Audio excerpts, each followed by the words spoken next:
अल्लाह इन कुर्बानियों को कबूल फरमा कर अल्लाह पूरे आलम में हिदायत के फैलने का जरिया फरमा। या अल्लाह कदम कदम पर नुसरत फरमा। বিশ্ব ইজতেমার আখিরি মোনাজাতে আমিন আমিন ধ্বনিতে প্রকম্পিত তুরাগ তীর, মুসলিম উম্মার শান্তি ও সমৃদ্ধি কামনা। ফিরতি পথে বাস ট্রেনে উপচে পড়া ভিড়, যানবাহন সংকটে অনেকেই পায়ে হেঁটে রওনা হয়েছেন গন্তব্যে।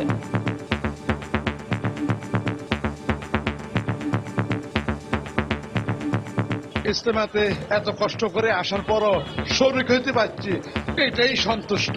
গাড়ি চলে না, এই জন্য কষ্ট হইতেছে, ঠিক আছে। তারপরেও অনেক আনন্দ লাগতেছে, অনেক হাজার মানুষ আসছে। এই মুনাজাতের বিনিময়ে হেঁটে যাওয়াটা আমার কোনো রকম কষ্ট হচ্ছে না। এই কষ্টের বিনিময়ে যদি আল্লাহ তাআলা আমাদের প্রতি সন্তুষ্ট হয় তাহলে আমাদের সফলতা। দেখছিলেন প্রধান শিরোনাম, দুপুরের সময়ের সঙ্গে আছি আমি সাইফুল রুদ্র। এবার অন্যান্য শীর্ষ সংবাদ। বঙ্গবন্ধু স্বদেশ প্রত্যাবর্তন দিবসে প্রধানমন্ত্রী শ্রদ্ধা, বাংলাদেশকে নিয়ে পাকিস্তানিদের কোনো ষড়যন্ত্রই সফল হবে না বললেন সৈয়দ আশরাফ। বিএনপির ইসলাম বিরোধী কাজের জন্যই জোট ছাড়ছে বিভিন্ন শরিক দল, মন্তব্য আওয়ামী লীগের। এতে জোটের কোনো ক্ষতি হবে না বলছে বিএনপি। দরিদ্র শিক্ষাবঞ্চিত তরুণদের প্রভাবিত করে জঙ্গি তৎপরতায় সম্পৃক্ত করছে জেএমবি। ধর্মের অপব্যাখ্যা দিয়ে ঢোকানো হচ্ছে আত্মঘাতী স্কোয়াডে, দাবি পুলিশের। শীত আর ঘন কুয়াশায় বিপর্যস্ত উত্তরাঞ্চলের জনজীবন। আজ দেশের সর্বনিম্ন তাপমাত্রা দিনাজপুরে 9.4 ডিগ্রি সেলসিয়াস। এবং সারচার্জের নামে কোটি কোটি টাকা হাতিয়ে নিচ্ছে বিদেশি এয়ারলাইন্সগুলো। বেশি দামে টিকিট কিনতে হচ্ছে যাত্রীদের, চিঠি দিয়েও সাড়া পাচ্ছে না মন্ত্রণালয়।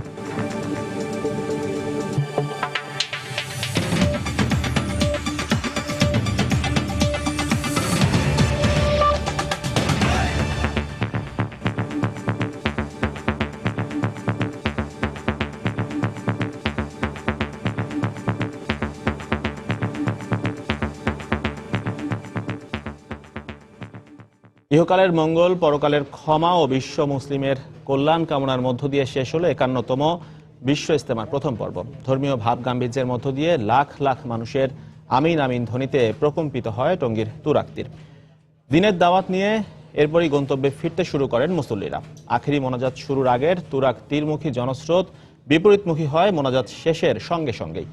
আর তাই মানুষের ঢল ছিল সব পথেই। খান মোহাম্মদ রুমেল, তারিকুজ্জামান শিমুল ও কামরুজ্জামান মামুনের তথ্য ছবি নিয়ে ডেস্ক রিপোর্ট। পৌষের কনকনে ঠান্ডা আর হিমেল বাতাসকে উপেক্ষা করে ভোরের আলো ফোটার আগেই মানুষের ঢল নামে তুরাগ তীরে। আর আখেরি মোনাজাত শুরুর পূর্বে সেই ঢল পরিণত হয় জনসমুদ্রে। লাখো মুসল্লির সঙ্গে আখেরি মোনাজাতে অংশ নিতে দেশের বিভিন্ন প্রান্ত থেকে জড়ো হতে থাকে নানা বয়সী মানুষ।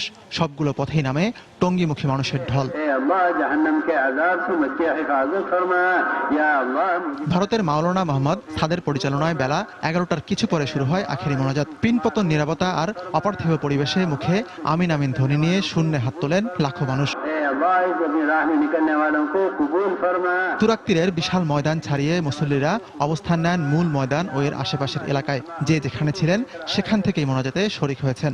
বিশ্ব উম্মার কল্যাণ কামনার মধ্য দিয়ে প্রায় 30 মিনিট ধরে চলে আখেরি মোনাজাত। মূলত আমি চেয়েছি বিশ্ব মুসলিম উম্মার শান্তি, সংহতি এবং নিরাপত্তা, এবং প্রত্যেকে যাতে হেদায়েত পেয়ে যায়, দিনের উপর উঠে যায়, সেইটাই আল্লাহর কাছে আমি চেয়েছি। আল্লাহর কাছে প্রার্থনা করলাম তিনি যেন আমাদের এবং বাংলাদেশের সকল মানুষের শান্তি এবং সমৃদ্ধি দান করেন। বাংলাদেশের সকল রাজনৈতিক ভেদাভেদ ভুলে যেন আমরা সবাই সামনের দিকে দেশকে এগিয়ে নিয়ে যেতে পারি। ভোরে তুরাগ তীরমুখী মানব স্রোত বিপরীতমুখী হয় মোনাজাত শেষের সঙ্গে সঙ্গেই। জনসমুদ্র রূপ নেয় মহাপ্লাবনে। লাখো কোটি শুকর যে আল্লাহ পাক রব্বুল আলামিন আমাদেরকে অত্যন্ত কষ্টের ভিতরে, কুয়াশার ভিতরে আমাদেরকে আনন্দের সাথে নিয়ে আসছেন। সকল মুসল্লিরা একসাথে আনন্দের সাথে সবাই বাসায় চলে যাইতেছে। ইজতেমাতে এত কষ্ট করে আসার পরও শরীক হইতে পারছি, এটাই সন্তুষ্ট। বিশেষ ট্রেন ও বাস থাকার পরও জায়গা না পেয়ে হাজারো মানুষ বাড়ির পথ ধরেন পায়ে হেঁটেই। এরপরও সবার মুখে ছিল প্রশান্তির ছাপ। শীতকে উপেক্ষা করে আসা হলো একমাত্র আল্লাহকে সন্তুষ্টি করার জন্য। মূলত গাড়ি চলে না, এই জন্য কষ্ট হইতেছে, ঠিক আছে। তারপরেও অনেক আনন্দ লাগতেছে, অনেক হাজার মানুষ আসছে। 51তম বিশ্ব ইজতেমার দ্বিতীয় পর্ব শুরু হবে 15 থেকে 17 জানুয়ারি। সাতিকুর রহমান তমাল, সময় সংবাদ। আখেরি মোনাজাতে অংশ নিয়েছেন প্রধানমন্ত্রী শেখ হাসিনা। সকালে গণভবন থেকে প্রধানমন্ত্রী মোনাজাতে অংশ নেন। মোনাজাতে প্রধানমন্ত্রীর স্বজনরা ছাড়াও উপস্থিত ছিলেন কৃষিমন্ত্রী মতিয়া চৌধুরী ও প্রধানমন্ত্রীর কার্যালয়ের ঊর্ধ্বতন কর্মকর্তারা। মোনাজাতে দেশ ও জাতির কল্যাণের পাশাপাশি মুসলিম সম্প্রদায়ের ঐক্য কামনা করেন প্রধানমন্ত্রী।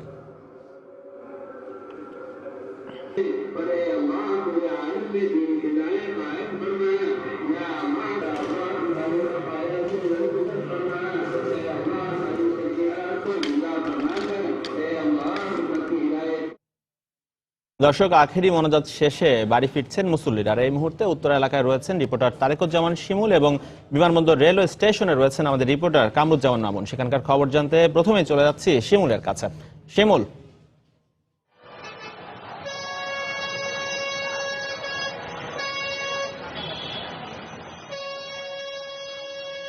যেমনটি বলছিলেন, আসলে 11:30টার সময় আখেরি মোনাজাত শেষের পর থেকে টানা প্রায় 2 ঘন্টা যাবত জনস্রোত চলেছিল। সেই জনস্রোত এখন কিছুটা স্থগিত হয়ে এসেছে।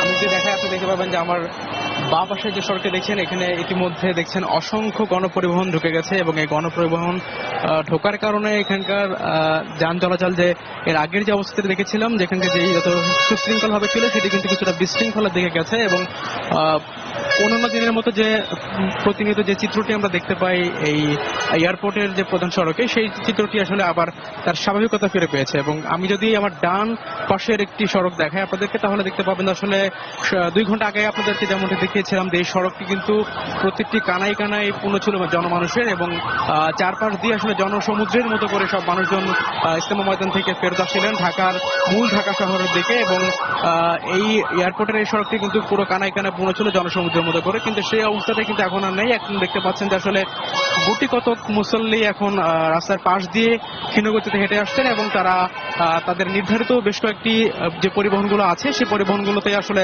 তারা উঠছেন এবং অনেকে ওঠার চেষ্টাও করছেন।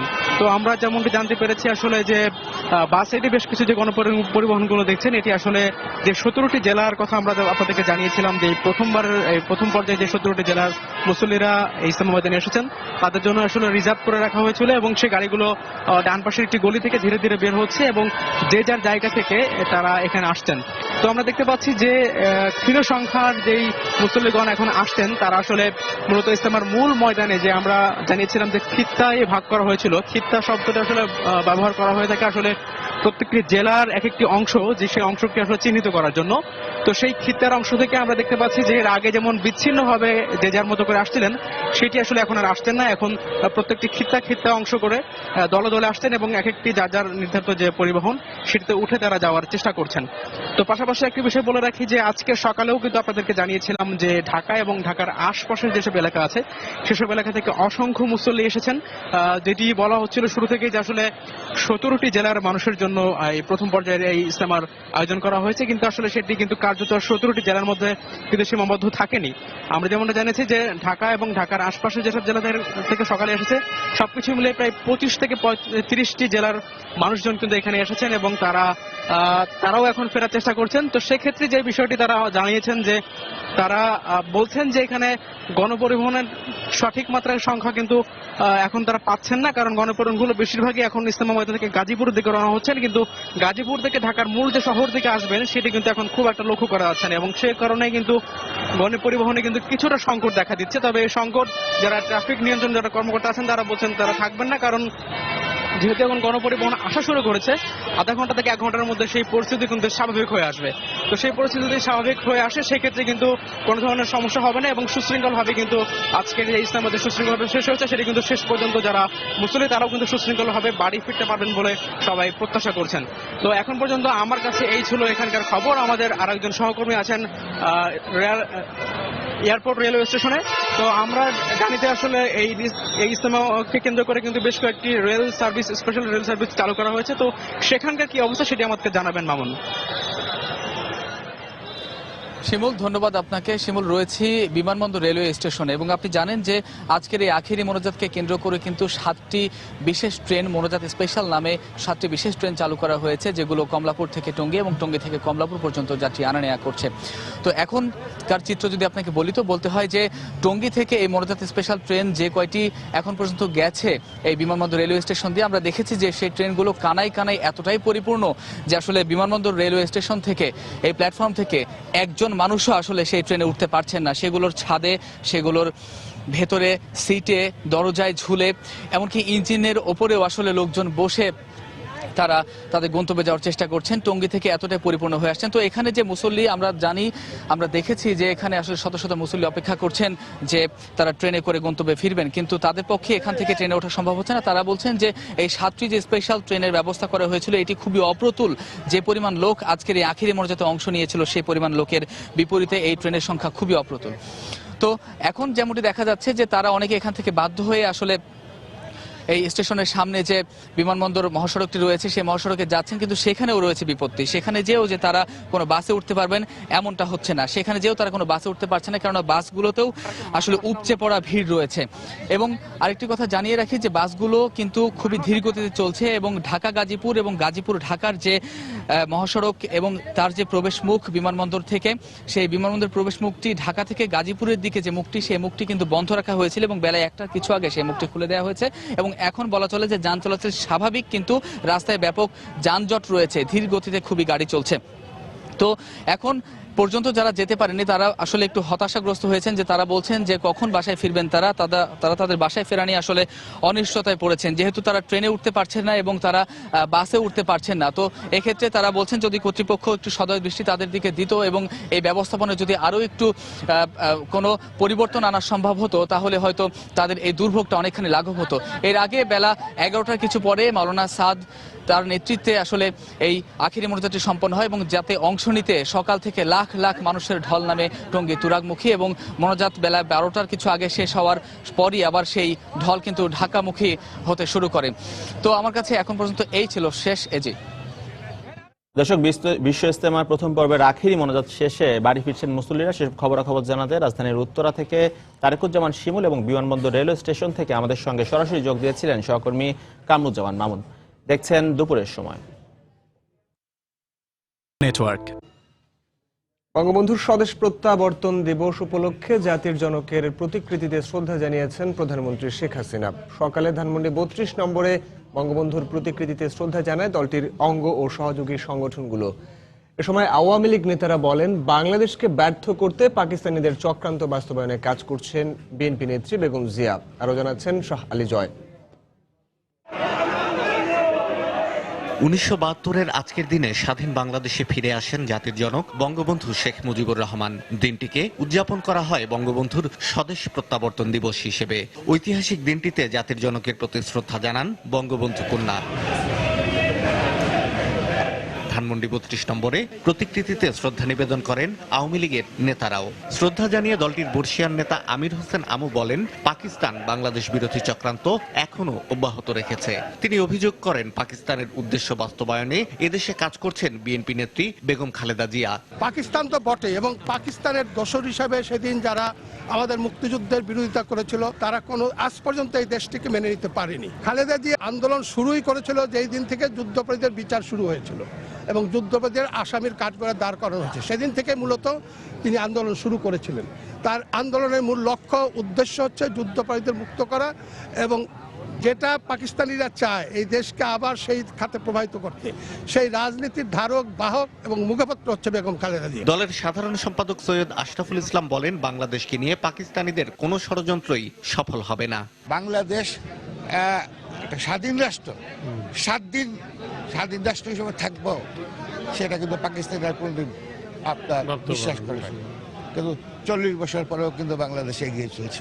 সেটাই হলো বঙ্গবন্ধুর সবচেয়ে বড় সৃষ্টি। আপনি যে ষড়যন্ত্রের কথা বললেন, এই ষড়যন্ত্র কি 40 বছরও পারে নাই, আর কোনোদিনও পারবে না। প্রধানমন্ত্রীর শ্রদ্ধা নিবেদনের পর বঙ্গবন্ধু ভবন প্রাঙ্গণ খুলে দেয়া হয় সাধারণের জন্য। শ্রদ্ধা জানায় আওয়ামী লীগের অঙ্গ ও সহযোগী সংগঠনের নেতাকর্মী এবং সর্বস্তরের মানুষ। শাহ আলী জয়, সময় সংবাদ, ঢাকা। দীর্ঘ 9 মাস পাকিস্তানের কারাগারে আটক থেকে এদিন স্বাধীন বাংলাদেশের মাটি স্পর্শ করেন বঙ্গবন্ধু। রাজধানীর তেজগাঁও বিমানবন্দর থেকে সোহরাওয়ার্দী উদ্যানের সভামঞ্চ পর্যন্ত লাখো মানুষ বরণ করে নেন বাংলার এই অবিসংবাদিত নেতাকে। বর্তমান সময়ের রাজনীতিবিদ এবং বিশ্লেষকরা মনে করেন 16 ডিসেম্বরের বিজয়ের পূর্ণতা আসে বঙ্গবন্ধুর প্রত্যাবর্তনের মধ্য দিয়েই। আরো জানাচ্ছেন ইজাজ শৌমিক। রক্ত যখন দিয়েছি রক্ত আরো দেব। এদেশের উত্তাল মার্চে বঙ্গবন্ধুর এই ভাষণ যেন শোষিত বাঙালিকে আরো উজ্জীবিত করে তোলে। সংগ্রাম আমাদের মুক্তির সংগ্রাম। তাদের কণ্ঠকে স্তব্ধ করতেই পাকিস্তানি সেনাবাহিনী অপারেশন সার্চলাইটের নামে নিরস্ত্র বাঙালির উপর হায়নার মতো ঝাঁপিয়ে পড়ে। অভিযানের শুরুতেই পাক হানাদাররা বাঙালির অবিসংবাদিত নেতা বঙ্গবন্ধু শেখ মুজিবুর রহমানকে ধানমন্ডির বাসা থেকে বন্দী করে পাকিস্তানে কারারুদ্ধ করে রাখে। দীর্ঘ 9 মাসের রক্তক্ষয়ী সংগ্রাম শেষে মুক্তির সোপানে পৌঁছে বীর বাঙালি। আর পরাজিত পাকিস্তানি শাসক গোষ্ঠী আন্তর্জাতিক চাপে শেষ পর্যন্ত বঙ্গবন্ধুকে মুক্তি দিতে বাধ্য হয়। ইয়াহিয়া যখন ভুট্টোর কাছে ক্ষমতা হস্তান্তর করেন, সেই সময় তার শেষ দাবিটি ছিল যে শেখ মুজিবকে যেন ফাঁসি দেওয়া হয়, কিন্তু ভুট্টো পারেননি, কারণ আন্তর্জাতিক একটি চাপ ছিল। 7ই মার্চের ভাষণের পরিপূরক ভাষণ 10ই জানুয়ারির ভাষণ। একটা দেশ স্বাধীন হলে অন্তত দুটো কাজ করতে হয়, একটা হচ্ছে জাতি গঠন আর একটা হচ্ছে রাষ্ট্র গঠন। বঙ্গবন্ধু অলিখিত ভাষণে মোট 15টি বিষয়ের মধ্যে দিয়ে তার এই দুটো প্রধান বিষয়কে তুলে ধরবার চেষ্টা করেছিলেন সেদিন জনতার সামনে। পাকিস্তানের বন্দিদশা থেকে মুক্তি পেয়ে স্বাধীনতার মহানায়ক বঙ্গবন্ধু লন্ডন, দিল্লি হয়ে রক্তস্নাত ও যুদ্ধবিধ্বস্ত সদ্য স্বাধীন বাংলাদেশে ফিরে আসেন। সৃষ্টি হয় এক আবেগঘন ও আনন্দমুখর মুহূর্ত। বঙ্গবন্ধু ফিরে আসবে কিনা সবাই অনিশ্চিত ছিল। বাঙালিরা পাকিস্তানের কারাগারে বন্দী ছিলেন। জীবিত বঙ্গবন্ধু ফিরে আসার যে আনন্দ, এটা ভাষায় প্রকাশ করা যাবে না। এটি আমি বলতে পারি, সেখানে তরুণ বয়সে বঙ্গবন্ধু যখন দেখলাম ফিরে আসছেন, তিনি কেঁদেছেন, বাঙালিকে কাঁদিয়েছেন আনন্দ বেদনা। 16 ডিসেম্বরে আমরা বিজয় অর্জন করেছিলাম ঠিকই, কিন্তু 72 10ই জানুয়ারি স্বাধীনতার বিজয় পূর্ণতা পেয়েছিল, যখন জাতির জনক বঙ্গবন্ধু শেখ মুজিবুর রহমান তার স্বপ্নের বাংলাদেশে ফিরে আসেন মুক্ত মানুষ হিসেবে। 10 জানুয়ারি ঐক্যবদ্ধ জাতিকে শুধু স্বাধীনতায় নয়, যে অর্থনৈতিক ও রাজনৈতিক মুক্তির স্বপ্ন জাতির স্থপতি দেখিয়েছিলেন তা বাস্তবায়নে রাজনীতিবিদদের জোরালো ভূমিকা রাখার আহ্বান জানান এই রাজনৈতিক বিশ্লেষক। ইজাদ শৌমিক, সময় সংবাদ, ঢাকা। ৭১ মানবতা বিরোধী অপরাধ মামলায় নেত্রকোনার আতাউর রহমান ননি এবং ওবায়দুল হক তাহেরের রায় যে কোনো দিন। সকালে বিচারপতি আনোয়ারুল হকের নেতৃত্বে 3 সদস্যের ট্রাইব্যুনাল মামলাটির রায়ের জন্য অপেক্ষমান রাখেন। 2014 সালের 4 ডিসেম্বর ননি ও তাহেরের বিরুদ্ধে আনুষ্ঠানিক অভিযোগ আমলে নেন ট্রাইব্যুনাল। এই দুজনের বিরুদ্ধে মানবতা বিরোধী অপরাধের 6টি অভিযোগের চার্জ গঠন করা হয়। অভিযোগের মধ্যে রয়েছে হত্যা, গণহত্যা, অপহরণ, আটক, নির্যাতন ও লুটের ঘটনা। এর মধ্যে 15 জনকে হত্যা, প্রায় 500-র মতো বাড়িঘর লুট ও অগ্নিসংযোগে জড়িত থাকার বিষয়ে ট্রাইব্যুনালে প্রসিকিউশনের পক্ষে সাক্ষ্য দেওয়া হয়। 2014 সালের 12 আগস্ট গ্রেফতার হওয়া এই দুজন বর্তমানে কারাগারে আছেন।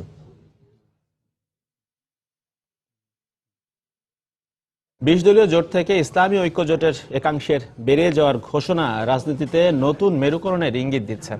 বিএনপির ইসলাম বিরোধী কর্মকাণ্ডের কারণেই দলটি এমন সিদ্ধান্ত নিয়েছে বলে দাবি আওয়ামী লীগের। তবে আওয়ামী লীগের দাবি ভিত্তিহীন মন্তব্য করে বিএনপি জানিয়েছে এতে 20 দলীয় জোটের ক্ষতির কোনো আশঙ্কা নেই। তবে রাজনৈতিক বিশ্লেষকরা মনে করেন সংসদীয় গণতন্ত্রে জোটভুক্ত এই দলগুলোর ভূমিকা খুবই কম। বিস্তারিত জানাচ্ছেন মুজাহিদ শুভ। ইসলামী ঐক্য জোট ঘোষণা করছে যে 20 দলের সাথে আমাদের কোনো সম্পর্ক নেই। গত বৃহস্পতিবার 20 দলীয় জোট থেকে সরে যাওয়ার ঘোষণা দেয় ইসলামী ঐক্য জোটের একাংশ। ওই দিন বিকেলে দলটির অপর অংশ সংবাদ সম্মেলনের মাধ্যমে 20 দলীয় জোটে থাকার সিদ্ধান্ত জানায়। ঐক্য জোটের এমন সিদ্ধান্তে মিশ্র প্রতিক্রিয়া দেখা যায় রাজনৈতিক অঙ্গনে। আওয়ামী লীগের দাবি, সন্ত্রাসী ও ইসলাম বিরোধী কাজে বিএনপি নেত্রীর ইন্ধন থাকায় ইসলামী দলটি মুখ ফিরিয়েছে 20 দলীয় জোট থেকে। ধর্ম নিয়ে যারা, বিশেষ করে ধর্ম ভীরু মানুষ, তারা কি করে এই ধরনের, যে নেত্রী সবসময় অধর্মের কাজ করেন তার নেতৃত্বে এতদিন কিভাবে ছিল, এটা একটা অবাক ব্যাপার ছিল।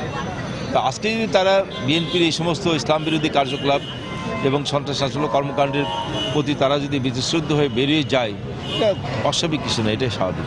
তবে আওয়ামী লীগের এমন সিদ্ধান্ত প্রত্যাখ্যান করা হয় বিএনপির পক্ষ থেকে। আওয়ামী লীগের দল ভাঙ্গার রাজনীতির অপকৌশল অনুযায়ী সরকারের স্পষ্ট মদদে ইসলামী ঐক্য জোট এমন ভুল সিদ্ধান্ত নিয়েছে বলে জানায় বিএনপির এই নেতা। ইসলামী ঐক্য জোট যখন দেখছে যে এই সরকারের বিরুদ্ধে আন্দোলন হয়তোবা আরো দীর্ঘায়িত হবে, তারা আর তর্স হইতে পারছে না। আওয়ামী লীগ সবসময় সচেষ্ট থাকে নিজেরা যাতে শক্তিশালী থাকে, আর বিরোধী দলের মধ্যে এইরকম ভাঙন করে বা ভিন্ন মতের সৃষ্টি করে যাতে তাদেরকে দুর্বল রাখা যায়। তবে রাজনৈতিক বিশ্লেষকরা বলছেন ধর্মকে ব্যবহার করে কিছু সুযোগ সুবিধা নেওয়া ছাড়া রাজনীতিতে এসব দলগুলোর তেমন কোনো ভূমিকা নেই। কোনো কোনো মহল থেকে হয়তো একটা আগ্রহ আছে যে ইসলামিক দলগুলোকে নিয়ে একটি মোর্চা গঠন করা, যে মোর্চাটা বিএনপির কাউন্টার হিসেবে দাঁড়িয়ে যেতে পারে ভবিষ্যতে। পরিসংখ্যান বলছে যে ইসলামিক ঐক্যজোটের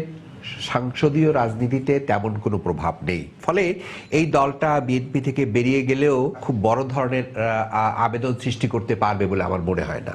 বিএনপি তথা 20 দলীয় জোটের রাজনীতি বেগম জিয়াকে নিয়ে আবর্তিত হওয়ায় জোটের ভবিষ্যৎ বেগম জিয়ার রাজনৈতিক পরিণতির উপর নির্ভর করছে বলেও মন্তব্য করেন বিশ্লেষকরা। মুজাহিদ শুভ, সময় সংবাদ, ঢাকা। দুপুরের সময় আরো থাকছে।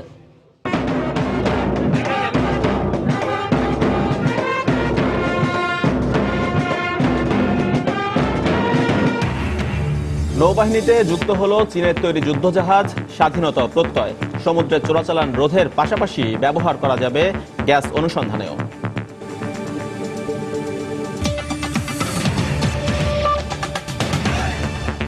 ভারত থেকে 100 মেগাওয়াট বিদ্যুৎ আমদানি মূল্য নিয়ে দুদেশের ঐক্যমতে সন্তোষ জানিয়েছেন প্রধানমন্ত্রী শেখ হাসিনা। সকালে প্রধানমন্ত্রীর সঙ্গে ত্রিপুরার বিদ্যুৎ মন্ত্রী মানিকদের সাথে সৌজন্য সাক্ষাৎ করেন। এ সময় প্রধানমন্ত্রী আশা প্রকাশ করেন খুব শিগগিরই এই বিদ্যুৎ আমদানি শুরু হবে। সকালে গণভবনে ত্রিপুরার বিদ্যুৎ মন্ত্রী প্রধানমন্ত্রী শেখ হাসিনার সাথে সাক্ষাৎ করতে গেলে প্রধানমন্ত্রী জানান সন্ত্রাসের বিরুদ্ধে জিরো টলারেন্স নীতি অনুসরণ করছে বর্তমান সরকার। বলেন সন্ত্রাসী কর্মকাণ্ডের জন্য কাউকেই বাংলাদেশের মাটি ব্যবহার করতে দেয়া হবে না। এছাড়াও বাংলাদেশকে বিনিয়োগের জন্য আকর্ষণীয় উল্লেখ করে প্রধানমন্ত্রী বলেন ক্রমবর্ধমান চাহিদায় আগামীতে আরো বেশি পরিমাণ বিদ্যুৎ বাংলাদেশের প্রয়োজন হবে। অন্যদিকে শিগগিরই 100 মেগাওয়াট বিদ্যুৎ বাংলাদেশে আসবে বলে শেখ হাসিনাকে আশ্বস্ত করেছেন ত্রিপুরার মন্ত্রী মানিক দে। এ সময় বিদ্যুৎ প্রতিমন্ত্রী নসরুল হামিদ সহ প্রধানমন্ত্রীর কার্যালয়ের ঊর্ধ্বতন কর্মকর্তারা উপস্থিত ছিলেন।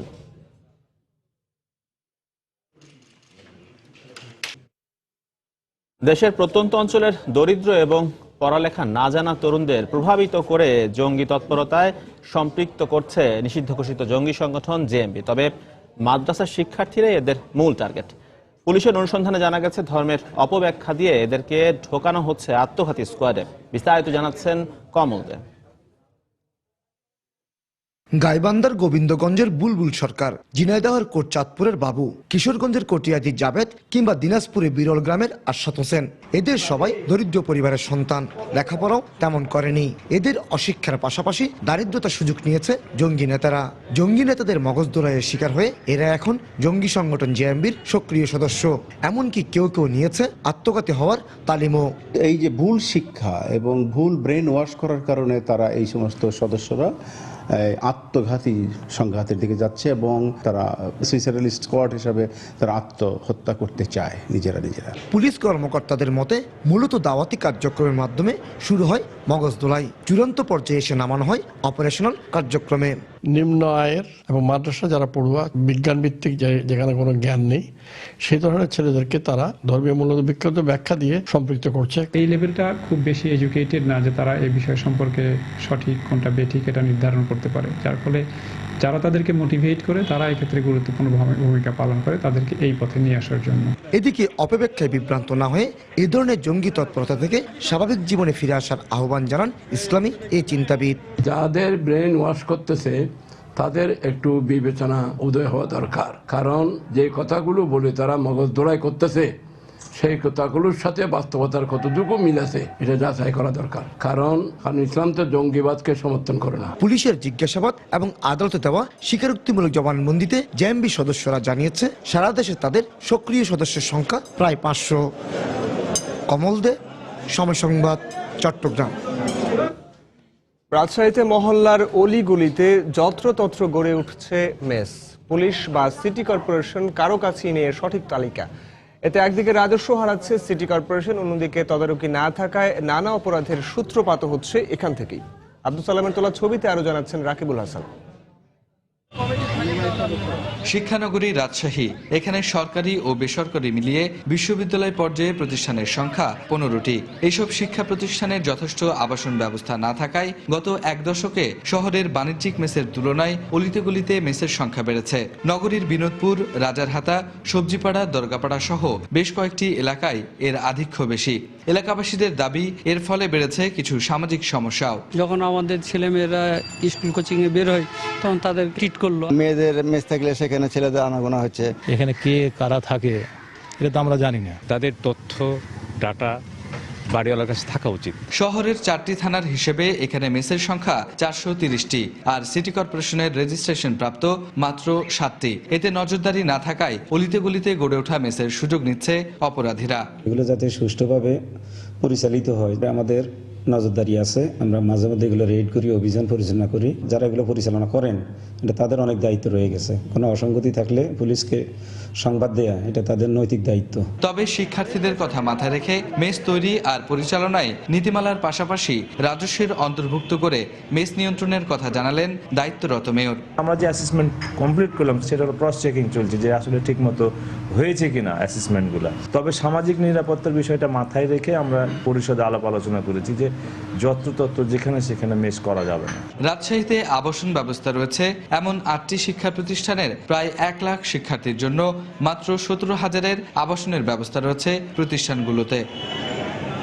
রাকিবুল হাসান, সময় সংবাদ, রাজশাহী। সিলেটের বিসিক শিল্পনগরে নেই নিরাপত্তার কোনো ব্যবস্থা। শিল্পাঞ্চলের কোথাও কোনো সড়কবাতি না থাকায় রাতে অন্ধকারাচ্ছন্ন হয়ে পড়ে পুরো এলাকা। থাকে না টহল পুলিশও, যে কারণে চুরি ছিনতাই বিসিক এলাকার নিত্যসঙ্গী। সবশেষ শুক্রবার রাতে দুষ্কৃতিকারীদের হাতে খুন হন খাদ্য প্রস্তুতকারক কোম্পানি বনফুলের 2 জন শ্রমিক।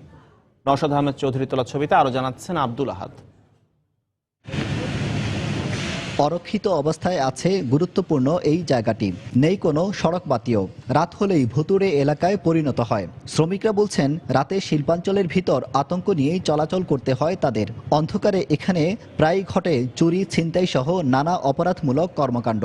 এত বড় বড় শিল্পপতি কিন্তু কোনো সিকিউরিটি নেই। সন্ধ্যা 7টার পরেই আমরা হাঁটতে পারি না। গলা চুরি ধরে, পেটে চুরি ধরে, বলে কি আছে বাইর কর। খুঁটিতে লাইট নাই, এই লাইটের অন্ধকার কারণে দুর্ঘটনা ঘটতেছে। সবচেয়ে খারাপ অবস্থা বিসিকের রাস্তাঘাট ও ড্রেনেজ ব্যবস্থার। শিল্প মালিকদের অভিযোগ, এগুলো সংস্কারের কথা বললে উল্টো ট্যাক্স বাড়িয়ে দেওয়া হয় তাদের ওপর। এত বড় রাস্তা ব্যবসায়ীদের পক্ষে রাখা সম্ভব নয়। তো সরকারকে আমরা সার্ভিস দিচ্ছি, এটা সরকারিভাবে হওয়া দরকার। নিরাপত্তায় শ্রমিকরা শিল্প পুলিশের দাবি জানালেও এসএমপি বলছে তারাই যথেষ্ট। আর নিরাপত্তা প্রাচীর কিংবা সড়কবাতি তাদের দায়িত্ব নয় বলে জানায় বিসিক কর্তৃপক্ষ। আমরাই যথেষ্ট এখানকার নিরাপত্তা দেওয়ার জন্য। আর ভবিষ্যতে যদি লাগে সেটা তো পরবর্তী সময়ে আমাদের হায়ার অথরিটি এই ব্যাপারে চিন্তা করবে। আমরা ইনস্ট্রাকশন দিয়ে রাখছি অনেককে, সব মালিকই যার যার গেটে মানে বাতি যেন রাখে। 1996 সালে বিসিক শিল্পনগরী প্রতিষ্ঠার পর আজও কোনো উন্নয়ন কাজ হয়নি এখানে। তবে সম্প্রতি 8 কোটি টাকার উন্নয়ন প্রকল্প পাঠানো হয়েছে মন্ত্রণালয়ে। আব্দুল আহাদ, সময় সংবাদ, সিলেট। দেখছেন দুপুরের সময়। দুরন্ত বাইসাইকেল, উড়ে চলো দুরন্ত গতিতে। সরকারি সিদ্ধান্ত অমান্য করে জ্বালানি সারচার্জের নামে বিদেশি এয়ারলাইন্সগুলো কোটি কোটি টাকা বিদেশে নিয়ে যাচ্ছে বলে অভিযোগ করেছে দেশীয় ট্রাভেল এজেন্সিগুলো। সিভিল এভিয়েশন কর্তৃপক্ষ সারচার্জ সমন্বয় করে টিকিটের মূল্য নির্ধারণ করার নির্দেশ দিয়ে চিঠি দিলেও তা মানছে না এসব এয়ারলাইন্স। বিষয়টি স্বীকার করলেও এখনও সংশ্লিষ্ট মন্ত্রণালয়ের পক্ষ থেকে নেওয়া হয়নি কোনো কার্যকর পদক্ষেপ। আরও জানাচ্ছেন ইমতিয়াজ আহমেদ। জ্বালানি তেলের দাম বাড়ার কারণে 2005 সালে বিমানের মূল ভাড়ার সঙ্গে অতিরিক্ত সারচার্জ আরোপ করে এয়ারলাইন্সগুলো। কিন্তু গত 1.5 বছরে বিশ্ববাজারে জ্বালানি তেলের দাম কমলেও বাংলাদেশ থেকে ভ্রমণের ক্ষেত্রে বাড়তি সারচার্জ আর কমায়নি বিমান পরিচালনাকারী প্রতিষ্ঠানগুলো। অথচ অন্য দেশ থেকে বাংলাদেশগামী সব ধরনের বিমান পরিবহনে কমেছে বাড়তি সারচার্জ। দেশীয় ট্রাভেল এজেন্সিগুলোকে বিমান ভাড়ার উপর 7% কমিশন দেওয়ার যে পদ্ধতি রয়েছে তা ফাঁকি দিতেই বিমান ভাড়ার চেয়ে জ্বালানি সারচার্জ বেশি নির্ধারণ করা হয়েছে বলে অভিযোগ ট্রাভেল এজেন্সিগুলোর। মালয়েশিয়া থেকে মালয়েশিয়ান এয়ারলাইন্স যখন বাংলাদেশে আসে এবং বাংলাদেশ থেকে যখন মালয়েশিয়া যায় তার কোনো ফুয়েল সারচার্জ নাই। বাংলাদেশ থেকে যখন একই এয়ারক্রাফটে পাশের সিটে বসে একটি প্যাসেঞ্জার যাবে তার ক্ষেত্রে কিন্তু তারা ফুয়েল সারচার্জটা ইম্পোজ করছে। 2014 সালে প্রায় 20,000 কোটি টাকার কাছাকাছি তারা বাংলাদেশ থেকে বৈদেশিক মুদ্রা নিয়ে গেছে। এদিকে বেসামরিক বিমান পরিবহন ও পর্যটন মন্ত্রী বলেন, এর আগেও এ বিষয়টি অবহিত করে সিভিল এভিয়েশন অথরিটিকে চিঠি দেওয়া হয়েছে। কিন্তু এখনো এ ব্যাপারে কোনো পদক্ষেপ নেয়নি বিমান সংস্থাগুলো। সারচার্জের ব্যাপারে মন্ত্রণালয় থেকে বহু আগে এই নির্দেশ ক্যাবকে আমরা দিয়েছি, আমাদের বেসরকারি বিমান চলাচল কর্তৃপক্ষকে আমরা দিয়েছি, এবং সর্বশেষ আমাদের কাছে যেটা জানানো হয়েছে, যেটা এখনো পর্যন্ত বাস্তবায়িত হয়নি, আমরা ক্যাবকে আবার বলবো, আমরা তাদের বলেছি যে সমস্ত এয়ারলাইন্সকে ডেকে এটা ইমপ্লিমেন্ট করার জন্য ব্যবস্থা নেওয়ার জন্য। তো আমরা আশা করি শীঘ্রই ক্যাব তাদেরকে ডাকবেন এবং ডেকে এটা স্পষ্ট করে বলবেন। তবে বিদেশি বিমান সংস্থাগুলোর উপর বাংলাদেশের সরাসরি কোনো কর্তৃত্ব না থাকার বিষয়টি স্বীকার করে বেসামরিক বিমান পরিবহন ও পর্যটন মন্ত্রী বলেন, প্রয়োজনে বিষয়টি বিদেশি এয়ারলাইন্সের ক্ষেত্রে তাদের নিয়ন্ত্রক সংস্থাকে জানানো হবে। ইমতিয়াজ আহমেদ, সময় সংবাদ, ঢাকা। বাংলাদেশ নৌবাহিনীতে যুক্ত হয়েছে চীনের তৈরি নতুন দুটি যুদ্ধজাহাজ স্বাধীনতা ও প্রত্যয়। সকাল 11টার দিকে চট্টগ্রামের নেভাল জেটিতে এসে পৌঁছায় জাহাজ দুটি। আধুনিক ক্ষমতা সম্পন্ন এই জাহাজগুলো বিমান বিধ্বংসী কামান ছোড়ার পাশাপাশি লক্ষ্য ভেদ করতে সক্ষম সমুদ্র তলদেশের সাবমেরিনেরও। চট্টগ্রাম থেকে পার্থ প্রতিম বিশ্বাসের তথ্য ও আশরাফুল আলম মামুনের ছবি নিয়ে ডেস্ক রিপোর্ট। চীনের তৈরি যুদ্ধজাহাজ নেভাল জেটিতে পৌঁছানোর পর নৌবাহিনীর বাদক দল তাদের স্বাগত জানায়। এ সময় চট্টগ্রাম নৌ অঞ্চলের commander rear admiral Akhtar Habib প্রধান অতিথি হিসেবে উপস্থিত ছিলেন।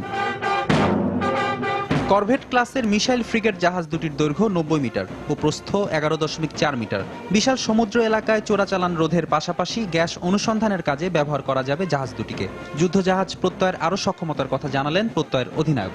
আমাদের জাহাজে মূলত দ্বিমাত্রিক সক্ষমতা আছে, আমাদের সারফেস টু সারফেস এবং অ্যান্টি এয়ার, এটার জন্য যে কোনো টার্গেটকে ডিটেক্ট করার জন্য আমাদের সার্ভেলেন্স রেডার আছে, এবং একই সঙ্গে এই সার্ভেলেন্স রেডারগুলোর মাধ্যমে টার্গেট ডিটেক্ট করার পরে এগুলোকে নিউট্রালাইজ করার জন্য আমাদের missile, surface two surface missile এবং সারফেস টু এয়ার মিসাইল রয়েছে।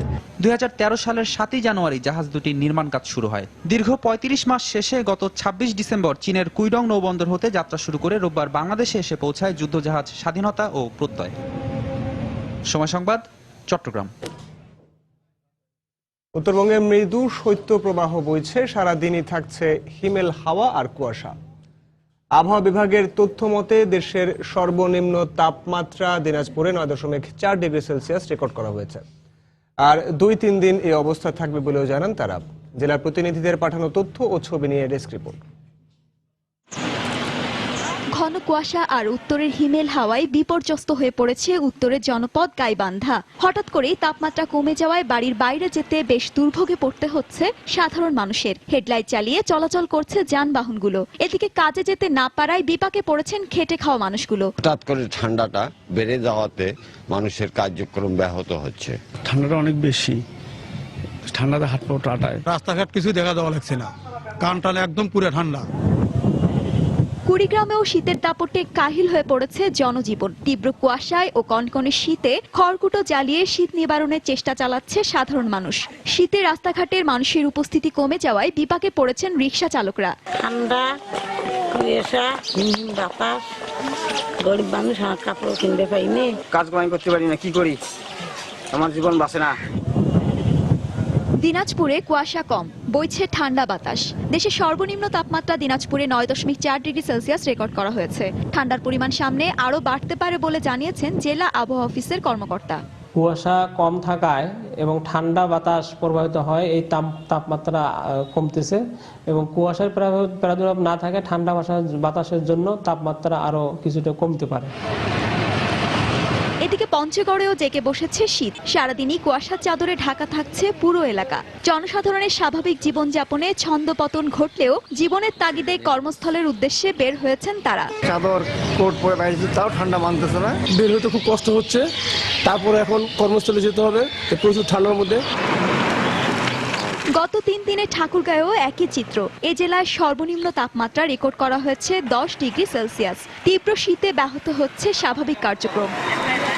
ইসমাত জাহান, সময় সংবাদ। দুপুরের সময় আরো থাকছে। বঙ্গবন্ধু গোল্ড কাপে কিছুক্ষণের মধ্যে বাহরাইনের বিপক্ষে মাঠে নামবে বাংলাদেশ অলিম্পিক দল। গতবারের হতাশা ভুলে জয় চায় বাহরাইন, অভিন্ন লক্ষ্য বাংলার যুবদের। শিক্ষক নিয়োগে অনিয়ম ও শিক্ষার্থীদের অতিরিক্ত বেতন আদায় সহ নানা অভিযোগ তুলে এ বিষয়ে দ্রুত ব্যবস্থা নেওয়ার দাবি জানিয়েছেন রাজধানীর Wills Little Flower school and college অভিভাবক ফোরাম। সকালে রাজধানীর ঢাকা রিপোর্টার্স ইউনিটিতে এক সংবাদ সম্মেলনে এসব দাবি তুলে ধরা হয়। আমাদের দাবিসমূহ হচ্ছে 2016 শিক্ষাবর্ষে ধার্যকৃত বর্ধিত শিক্ষার্থী বেতন প্রত্যাহার করতে হবে।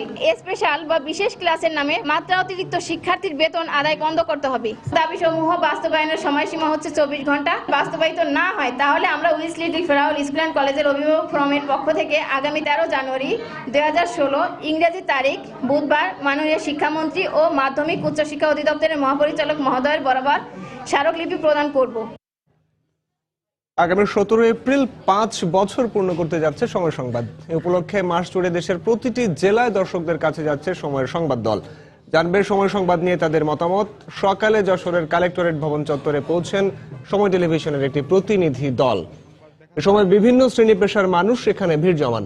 তারা সময় সংবাদ নিয়ে তাদের ভালো ও খারাপ লাগার কথা জানান। এ সময় নানা সমালোচনার পাশাপাশি সময় সংবাদকে এগিয়ে নিতে পরামর্শ দেন দর্শকরা।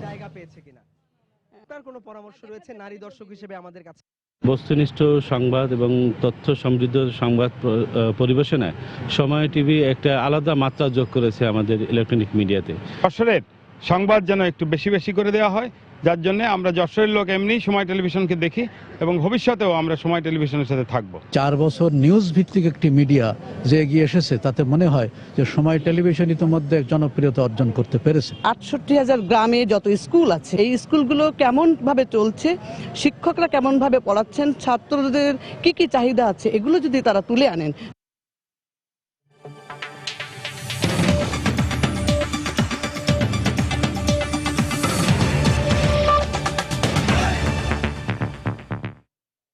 যুক্তরাষ্ট্রের প্রেসিডেন্ট নির্বাচনকে সামনে রেখে চলছে জোর প্রচারণার সময় এক মুসলিম নারী সহ কয়েকজনকে বের করে দেওয়ার ঘটনায় আবারও আলোচনায় ডোনাল্ড ট্রাম্প।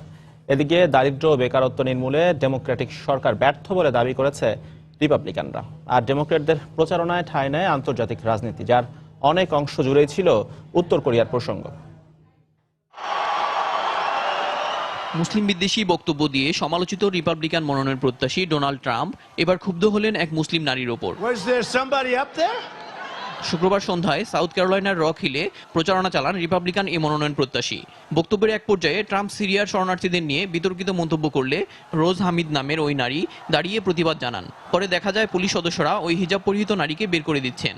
একই সঙ্গে একজন টুপি পরা ব্যক্তিকেও টেনে হিচড়ে নিতে দেখা যায়। এদিকে রিপাবলিকান দলের অন্য মনোনয়ন প্রত্যাশীরা সাউথ ক্যারোলাইনায় যৌথ প্রচারণা চালিয়েছেন। জ্যাক ক্যাম্প ফাউন্ডেশন আয়োজিত ওই প্রচারণায় অংশ নিয়েছেন জেব বুশ ও বেন কার্সনের মতো হেভিওয়েট প্রার্থীরা। এতে ডেমোক্রেটিক সরকারের নানা সমালোচনার পাশাপাশি দারিদ্র্য ও বেকারত্ব নির্মূলে নানা পরিকল্পনার কথা তুলে ধরেন তারা। দারিদ্র্য ও বেকারত্ব দূরীকরণে আমলাতান্ত্রিক জটিলতা দূর করতে হবে। সরকারি বাজেটকে তৃণমূল পর্যায়ে পৌঁছে দিয়ে এখান থেকেই লড়াই করতে হবে। এছাড়া বেন কার্সন বেকারত্ব দূরীকরণে সরকারি উদ্যোগের পাশাপাশি বেসরকারি খাতের অবদানের গুরুত্বও তুলে ধরেন। যুক্তরাষ্ট্রের বহুজাতিক কোম্পানিগুলো সর্বোচ্চ কর দিয়ে থাকে বলেও জানান তিনি। এদিকে নেভাদায় এক যৌথ প্রচারণায় অংশ নিয়েছেন ডেমোক্রেটিক দলের মনোনয়ন প্রত্যাশীরা। ফার্স্ট ইন দ্য ওয়েস্ট শিরোনামে ওই প্রচারণায় অংশ নেন সমর্থনে এগিয়ে থাকা 3 প্রার্থী হিলারি ক্লিন্টন, বব মেলে ও বার্নি স্যান্ডার্স। বিশ্বে আমাদের সামনে এখন অনেকগুলো চ্যালেঞ্জ। উত্তর কোরিয়া যুক্তরাষ্ট্রকে চোখ রাঙাচ্ছে। আমাদের সরকার জনগণের জন্য সবকিছু করেছে তা বলবো না, তবে অনেক কিছুই করেছে।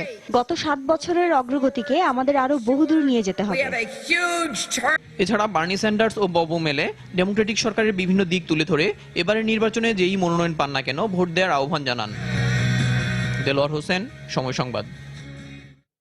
ইরাক থেকে তুর্কি সেনাদের প্রত্যাহারে আন্তর্জাতিক আইন অনুযায়ী সব ধরনের পদক্ষেপ নেওয়ার ঘোষণা দিয়েছেন প্রধানমন্ত্রী হায়দার আল আবাদি। সকালে বাগদাদের রাষ্ট্রীয় এক অনুষ্ঠানে এই ঘোষণা দেন আবাদি। এছাড়া আইএস বিরোধী বিমান অভিযানে 60 ভাগই ইরাকের সামরিক বাহিনীর পরিচালনা করছে বলেও দাবি করেন তিনি। এদিকে দেশটির রামাদি শহরের নিয়ন্ত্রণ নেবার 2 সপ্তাহ পেরিয়ে গেলেও এলাকাটি এখনও পুরোপুরি নিরাপদ হয়নি বলে স্বীকার করেছেন এক ঊর্ধ্বতন সেনা কর্মকর্তা।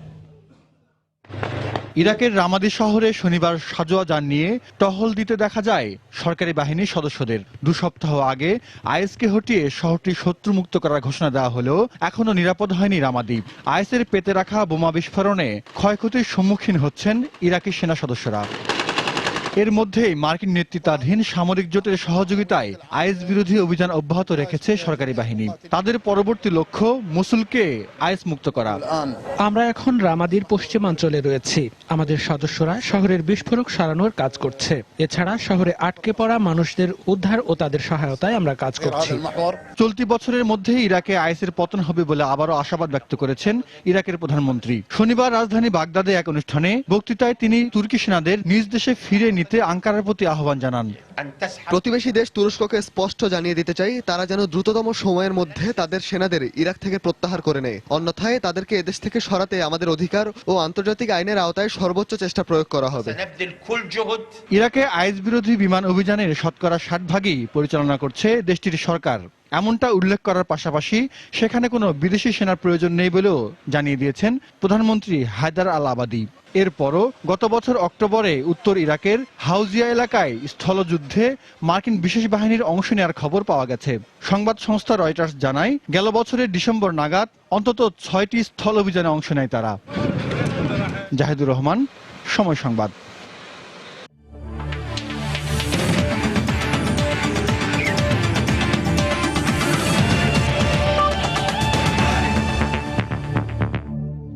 দর্শক, সেমিফাইনালের লক্ষ্য নিয়ে বাহরাইনের বিপক্ষে বঙ্গবন্ধু গোল্ড কাপে নিজেদের প্রথম ম্যাচে মুখোমুখি বাংলাদেশ অলিম্পিক দল।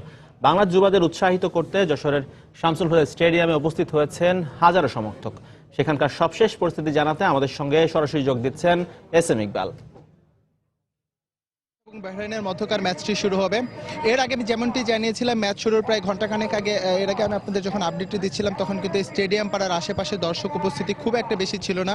কিন্তু সময় যখন গড়িয়েছে, অর্থাৎ ম্যাচের প্রাক্কালে যখন চলে এসেছে, তখন কিন্তু প্রচুর পরিমাণে দর্শকই বলা চলে আর কি, যেমনটি গত শুক্রবারের ম্যাচে যেমনটি ছিল, প্রচুর পরিমাণে দর্শক এসেছে এবং তাদের যে প্রত্যাশা বা তাদের সাথে যে কথাটি বলেছি, আসলে তাদের কাছ থেকে আমরা জানতে চাই যে আজকে তারা বাংলাদেশের কাছ থেকে কেমনটি আশা করছেন।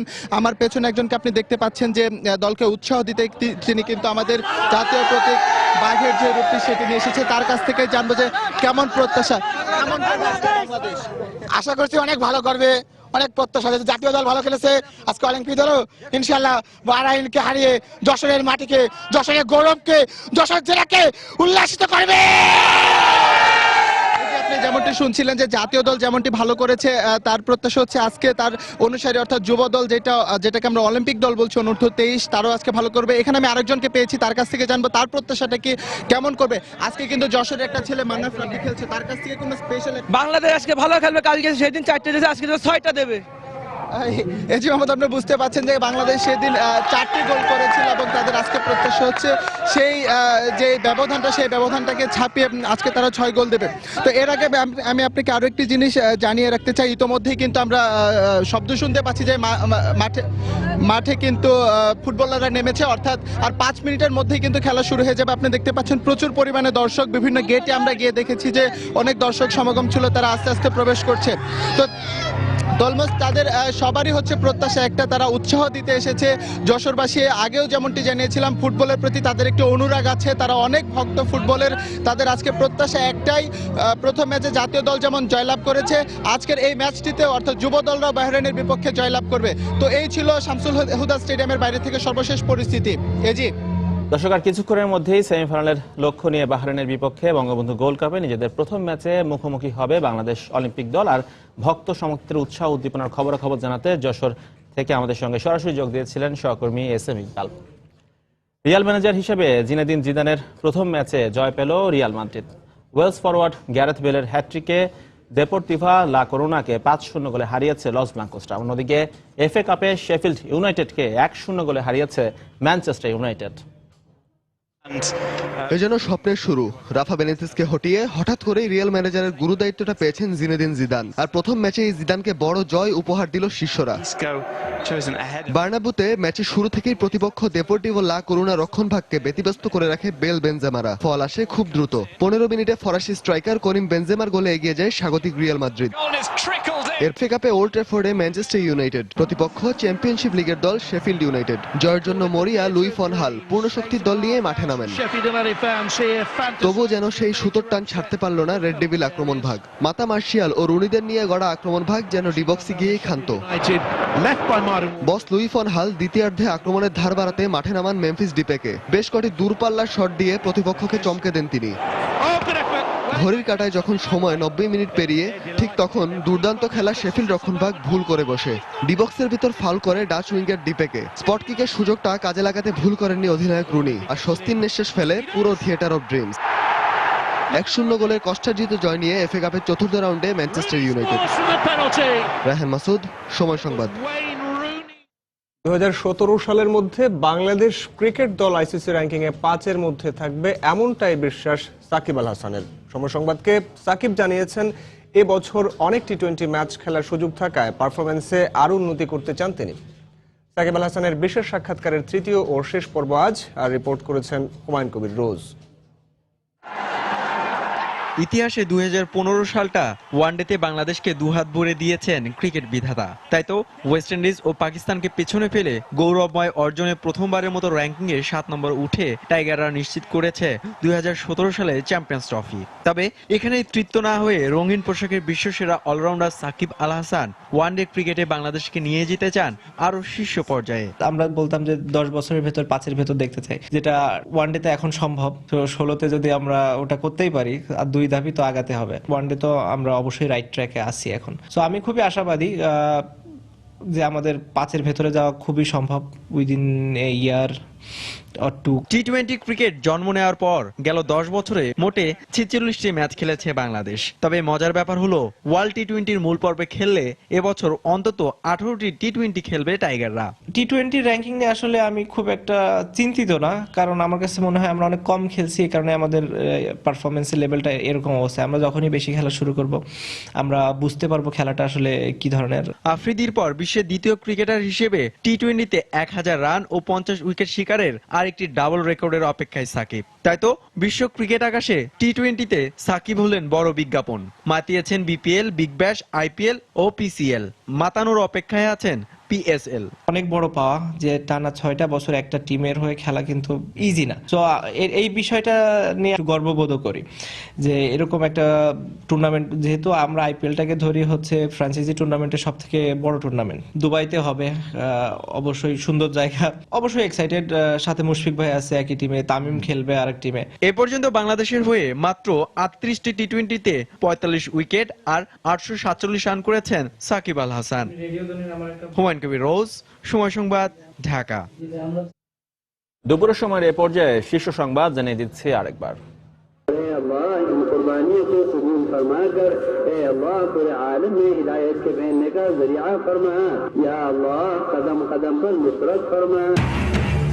বিশ্ব ইজতেমার আখিরি মোনাজাতে আমিন আমিন ধ্বনিতে প্রকম্পিত তুরাগ তীর। মুসলিম উম্মার শান্তি ও সমৃদ্ধি কামনা। ফিরতি পথে বাস ট্রেনে উপচে পড়া ভিড়। বঙ্গবন্ধুর স্বদেশ প্রত্যাবর্তন দিবসে প্রধানমন্ত্রীর শ্রদ্ধা। বাংলাদেশকে নিয়ে পাকিস্তানিদের কোনো ষড়যন্ত্রই সফল হবে না বললেন সৈয়দ আশরাফ। বিএনপির ইসলাম বিরোধী কাজের জন্যই জোট ছাড়ছে বিভিন্ন শরিক দল, মন্তব্য আওয়ামী লীগের। এতে জোটের কোনো ক্ষতি হবে না বলছে বিএনপি। দরিদ্র ও শিক্ষা বঞ্চিত তরুণদের প্রভাবিত করে জঙ্গি তৎপরতায় সম্পৃক্ত করছে জেএমবি। ধর্মের অপব্যাখ্যা দিয়ে ঢোকানো হচ্ছে আত্মঘাতী স্কোয়াডে, দাবি পুলিশের। এবং সারচার্জের নামে কোটি কোটি টাকা হাতিয়ে নিচ্ছে বিদেশি এয়ারলাইন্সগুলো। বেশি দামে টিকিট কিনতে হচ্ছে যাত্রীদের। চিঠি দিয়েও সাড়া পাচ্ছে না মন্ত্রণালয়। দর্শক, এই ছিল দুপুরের সময়। যে কোনো খবর পেতে ভিজিট করুন সময়নিউজ.tv আর সঙ্গেই থাকুন সময়।